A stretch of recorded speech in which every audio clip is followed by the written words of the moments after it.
Hello साथियों, आप सभी का स्वागत है। आज़ादी के इस अमृत महोत्सव में इस चैनल पर हम प्रतिदिन सुनते हैं देश के किसी एक महापुरुष के बारे में।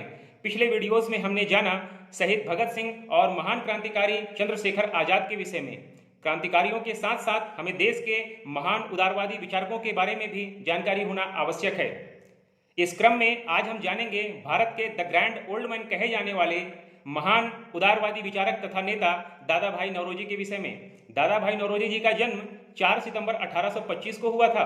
दादा भाई नौरोजी ब्रिटिश कालीन भारत में भारतीय पारसी बुद्धिजीवी, महान शिक्षाविद, कपास के व्यापारी तथा सामाजिक और राजनीतिक सुधारकर्ता के रूप में जाने जाते हैं। गणित के प्रोफेसर जैसे उच्च पदों पर रहते हुए भी दादा भाई नौरोजी ने सामाजिक सुधार कार्यक्रमों में अग्रगामी भूमिका निभाई थी। इनके द्वारा 1851 में रहनुमाई सभा का गठन किया गया। आगे चलकर 1866 में इन्होंने ईस्ट इंडिया एसोसिएशन की स्थापना भी की थी। रफ्त गुफ्तार नामक समाचार पत्र का प्रकाशन दादा भाई नौरोजी ने ही किया था और 1892 में ब्रिटिश संसद में प्रथम भारतीय सांसद होने का गौरव भी दादा भाई नौरोजी को ही प्राप्त है। दादा भाई नौरोजी भारतीय राष्ट्रीय कांग्रेस के महान उदारवादी नेताओं में से एक थे। इन्होंने 1886, 1893 और 1906 के कांग्रेस अधिवेशनों में सम्मेलन की अध्यक्षता भी की थी। यदि हम आधुनिक भारत के आर्थिक इतिहास की बात करें तो दादा भाई नौरोजी को हम धन के बहिर्गमन सिद्धांत अर्थात ड्रेन थ्योरी के जनक के रूप में जानते हैं। सर्वप्रथम इन्होंने 1867 में अपनी एक लेख इंग्लैंड डेट टू इंडिया और फिर आगे चलकर the poverty and un British rule in India में इस सिद्धांत का प्रतिपादन किया।